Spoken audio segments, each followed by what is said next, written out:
क्या आपका बच्चा शेयरिंग, केयरिंग, डेयरिंग और हेल्पिंग है? ये चार अलग अलग तरीके के शब्द आप सुनकर शायद चौंक भी रहे हो। कई लोग इसके मायने मतलब भी समझ रहे हो। कई लोगों के मन में ये बात भी आए कि आखिर ऐसा कैसे, क्या करना चाहिए इसके लिए, शेयरिंग कैसे बनाए, वो शेयर करना सीखे, केयर करना सीखे, हेल्प करना सीखे, डेयर करना सीखे। नमस्कार, मैं परिमल कुमार और किड्डू क्लासिक इस प्लेटफॉर्म पे आप तमाम दर्शकों का बहुत बहुत स्वागत है।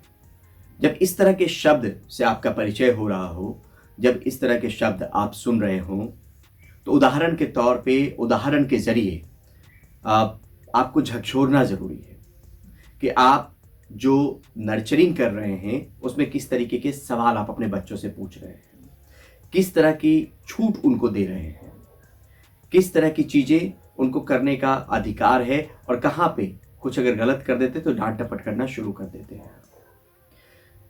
सवाल अलग अलग तरीके के पूछने पड़ेंगे।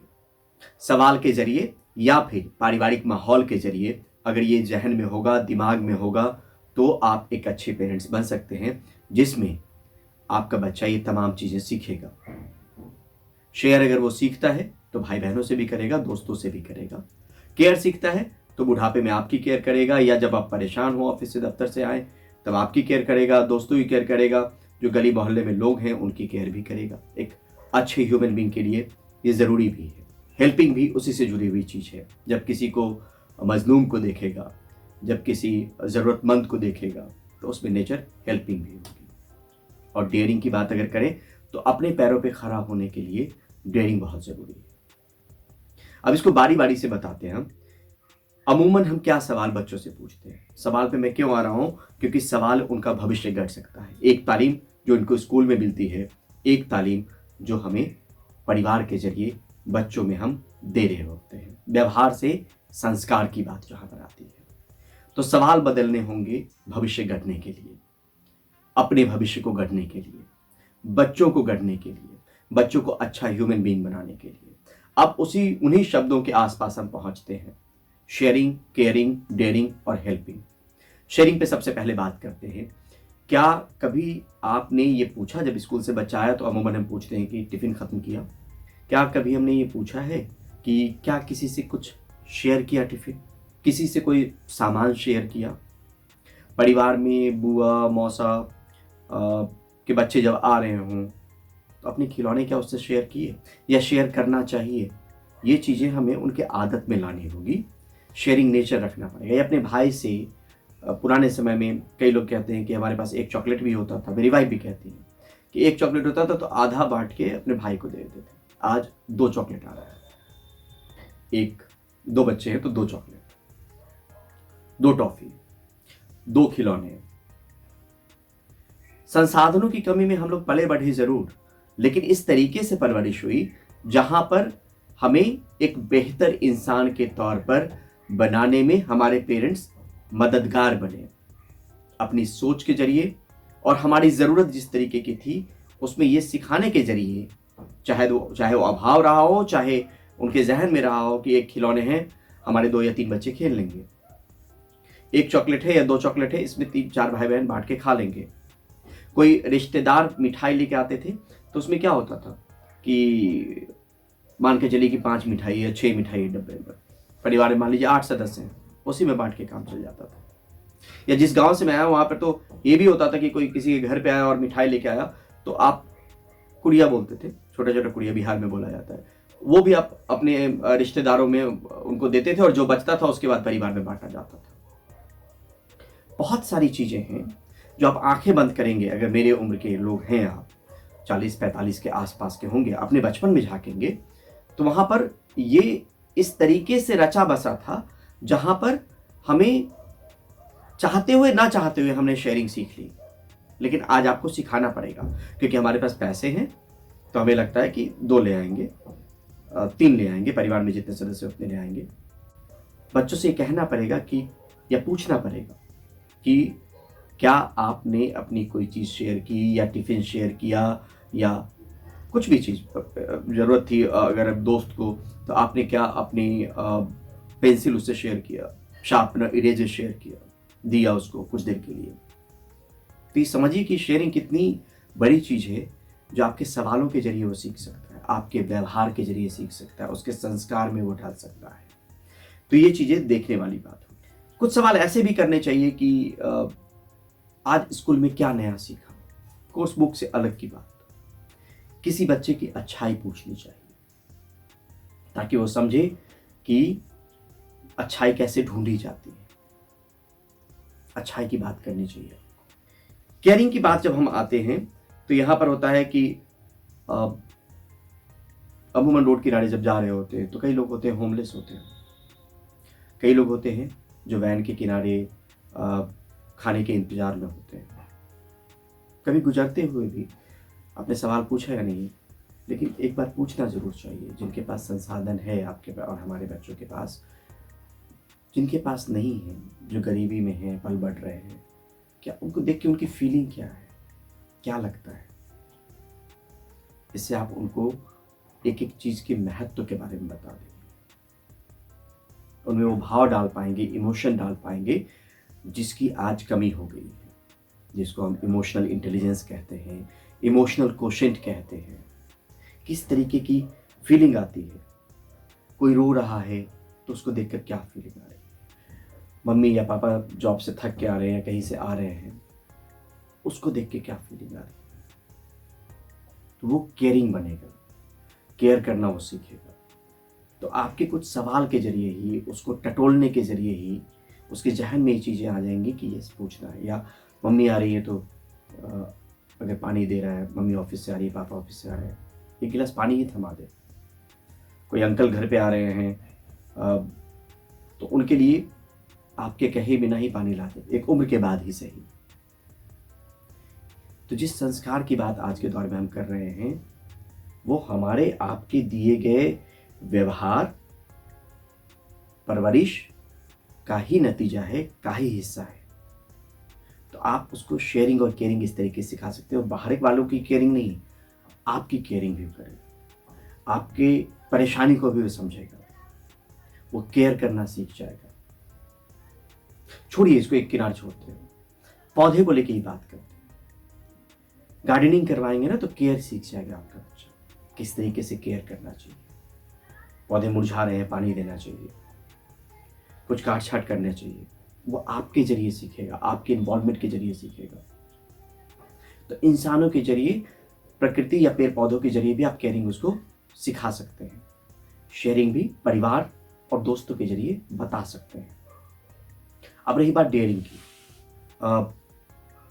बचपन में मुझे याद है कि मेरा एक छोटा भाई है, तो लालटेन होता था उस दौर में, जब मिट्टी तेल जिसको हम बोलते थे केरोसिन, उसके जरिए वो लालटेन जलता था, जो बाद में एक पार्टी का चुनाव चिन्ह भी बना। तो बिहार में उस वक्त जहाँ जिस गांव में हम रहते थे वहाँ पर बिजली के खंभे थे, तार नहीं थी, यानी बिजली नहीं थी, तो लैंप पे पढ़ाई करते थे। तो लैंप छूने की कोशिश कर रहा था, तो मैंने उसको छूने दिया, हाथ जला, उसके दोबारा उसने कोशिश नहीं की।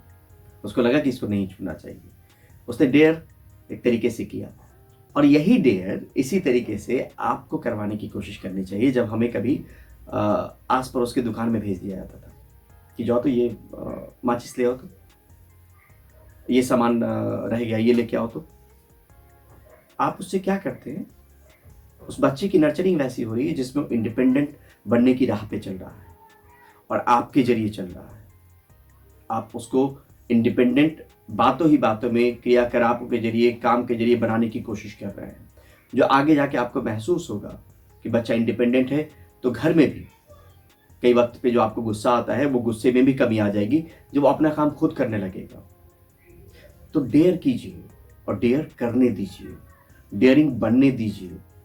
अगर आप इन शब्दों को सोचेंगे ना तो उदाहरण कई आप खुद भी निकाल लेंगे कि क्या करवाना चाहिए। मैंने लैंप छूने की बात की, लालटेन छूने की बात की, मैंने ये बताया कि बाजार भेज दिया जाता था या आस पड़ोस की दुकान भेज दिया था। हाँ, निश्चित जरूर है कि आप एक देख लीजिए कि वो गुम नहीं हो जाए, मॉनिटरिंग जरूर कीजिए, लेकिन ये आदत में शामिल कर दीजिए। इससे क्या होगा ना कि वो इंडिपेंडेंट हो जाएगा अपने कामों को लेकर। तो ये डेयर कई बार आपको दिखाना पड़ेगा, कई बार बच्चा खुद भी डेयर करता है। जैसे मान लीजिए कोई गलती कर बैठा, गिलास टूट गया, पानी गलती से ही टूटा है। जब खासतौर पे उस उम्र में, जिस उम्र में शायद वो पानी नहीं भर सकता था, उसने प्यूरीफायर से पानी लेने की कोशिश की और गलती हो गई। तो डांटने की बजाय उसको एक तरीके से आप उस एफर्ट को एप्रिसिएट कर सकते हैं कि इसने कोशिश की है। तो डेयरिंग इस मायने। अब यहाँ पे बात उठता है कि हेल्पिंग कैसे बने, हेल्प कैसे करना सीखे। कोई गिर गया है, उससे पूछा जा सकता है या उसको कहा जा सकता है कि आपको इस वक्त क्या करना चाहिए। कोई ज़रूरत में दिखे तो आप जैसे इस तरीके से हेल्प करते हैं तो आप ही से तो व्यवहार सीखता है। तो आप जो करते हैं, कई बार मैंने वीडियो में कहा भी और बहुत सारे लोगों से आपने भी सीखा होगा कि माता पिता रोल मॉडल के तौर पे होते हैं। हम जो कर रहे होते हैं वो बच्चा देख रहा होता है, और जितना बताने से नहीं सीखता है उतना देख कर वो सीख रहा होता है। उसके ऑब्जर्वेशन स्किल्स इतने तेज होते हैं, स्पंज की तरह होते हैं जिसको वो अपने में समाहित कर रहा होता है। हमारा हेल्पिंग नेचर है उसके सामने, या हमारे व्यवहार का वो हिस्सा है जो उसने कभी देखा है, तो वो हेल्पिंग बनेगा। या आप कई बार सवालों में पूछ भी सकते हैं कि मदद के बाद कैसा लगता है, या घर में किस काम को लेकर आप मम्मी पापा का हाथ बटा सकते हैं। अक्सर लोग कहते हैं कोई चीज़ बनाना सिर्फ माँ बहन या महिलाओं का काम नहीं है, आपके बेटों को भी आना चाहिए, यानी बेटों को आना चाहिए, बेटियों को भी आना चाहिए। तो अचानक से कोई चीज़ बनाने लग जाए, घर में हाथ बटाने लग जाए, उसको केयर भी कह सकते हैं, उसको हेल्पिंग नेचर भी कह सकते हैं। और ये तब मुमकिन है जब वो इमोशनली बहुत स्ट्रांग होगा, इमोशनली बहुत चार्ज्ड होगा। इंटेलिजेंस की बात करें तो इमोशनली बहुत इंटेलिजेंट होगा। तो इस तरह की चीज़ों में, क्रियाकलाप में उसको शुरू में तो आप मान लीजिए कहेंगे, लेकिन आपको कहना पड़ेगा। उसके बाद खुद ब खुद वो चीज़ों को लगेगा कि जहाँ पर घर परिवार में ज़रूरत पड़ रही है वो खुद ही हेल्प करने लगेगा। तो हेल्पिंग इन नेचर। क्या होता था, एक किस्सा और आपको बताता हूँ। पुराने वक्त में क्या होता था कि जब कभी शादी ब्याह का मौका होता था तो वहाँ पे इस तरीके से कैटरिंग की व्यवस्था नहीं होती थी, वहाँ नहीं होती थी जहाँ से मैं आया। तो आपस के लोग हेल्प करते थे। आज कैटरिंग वालों ने जगह ले ली है, आपको कुछ करना नहीं पड़ रहा है, लेकिन वहाँ पर टेबल पे खिलाने की परंपरा या नीचे खिलाने की परंपरा थी गांव देहात में।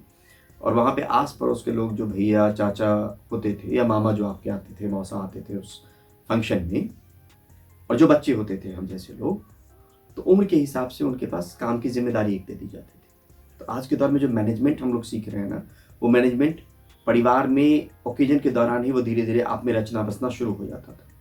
तो उसमें जब हम छोटे थे तो क्या होता था कि हमारी जिम्मेदारी में क्या है, तो जब बहुत जिसको भोज भात आप कहते हैं गांव देहात की भाषा में, तो उसमें क्या होता था कि आपके पास पानी पिलाने की जिम्मेदारी दे दी गई। अब छोटे से बच्चे हैं, छोटा सा मग है, गए जग या मग जो कह ले, पानी निकाला, एक जगह रखा हुआ है, हर टेबल पे जाके गिलास में आप पानी दे रहे हैं। थोड़े से बड़े होने शुरू हुए तो बहुत नौकर चाकर की भी व्यवस्था नहीं होती थी, तो जो पत्तल बचा उसको आपस में ही लोग समेट लेते थे, उठाने लगते थे। मैं ये सिर्फ ये बताने की कोशिश कर रहा हूँ कि किस तरीके से इंडिपेंडेंट हो, मैनेजरियल स्किल्स हो, हेल्पिंग नेचर हो, आपको लगता हो कि आपकी कोई जिम्मेदारी भी बनती है जब कोई ओकेजन हो रहा हो, तो वो आप उस दौर में अपने आप इसी तरीके से सीख जाते थे।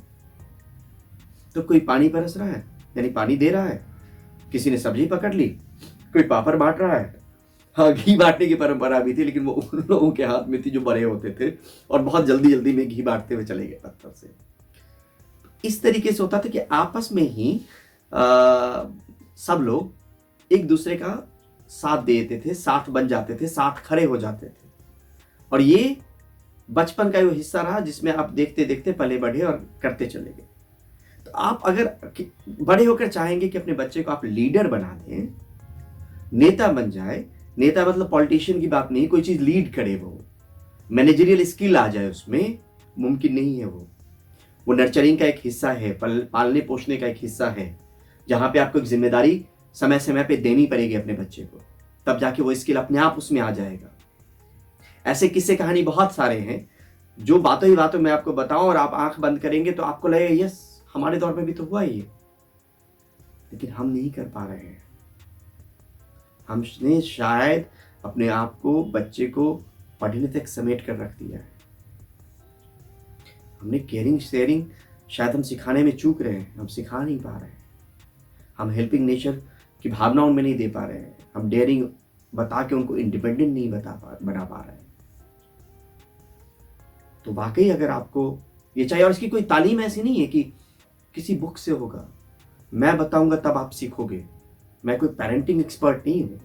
जो पढ़ रहा हूँ, जो सोच पा रहा हूँ, जिस दिशा में कुछ करने की कोशिश कर रहा हूँ, लग रहा है कि कुछ आपको बता पाऊं अपने अनुभव के जरिए, पढ़ने के जरिए, कुछ उन लोगों से बात करके जो इस दिशा में काम कर रहे हैं, वो बताने की कोशिश कर रहा हूँ। मेरा बहुत सारा हिस्सा इस किड्डोक्लेसी के प्लेटफॉर्म पे सिर्फ उन शख्सियतों के जरिए आपको दिखेगा जिन्होंने वाकई इस क्षेत्र में काम किया है। बीच बीच में मेरे कुछ वीडियो ऐसे आएंगे जो मैंने जो अनुभव किया है, जो मुझे लग रहा है कि बताना चाहिए, शायद वो आपको झकझोर सके, शायद आपको अपने अतीत में ले जा सके, शायद आपको कुछ सिखा सके, और शायद वो आप अपने बच्चे में अमल में ला सके। तो यही तो है नर्चरिंग का हिस्सा, बेहतर पेरेंटिंग का हिस्सा। आंखें बंद कीजिए, अतीत में जाइए, क्या कुछ होता था देखिए, सिर्फ किताबों तक मत उनको सिमटाइए। इन शब्दों से आप भी रूबरू हुए, शेयरिंग, केयरिंग, डेयरिंग, हेल्पिंग, और सोचिए क्या कुछ करवाया जाए कि बच्चों में ये आ जाए। आ गए तो आपकी पेरेंटिंग सफल हो गई। जाते जाते तमाम लोगों से गुजारिश, इस वीडियो को देख रहे हैं लेकिन सब्सक्राइब अगर नहीं किया कीजिए ज़रूर। अपने आस पड़ोस में बताइए ज़रूर अगर आपको अच्छा लग रहा है। कुछ बुरा लग रहा है, मुझे स्वीकार है, आप कमेंट बॉक्स में लिखिए। कुछ और वीडियो की चाहत हो जो आप चाहते हो कि बनाया जाए, वो भी बताइए ज़रूर। तो इससे हौसला मिलेगा, नई नई चीज़ों को हम लेकर आ पाएंगे और शायद वो आपके काम आ सके। बने रहिए, देखते रहिए, दिखाते रहिए किड्डोक्लेसी। बहुत बहुत शुक्रिया, धन्यवाद।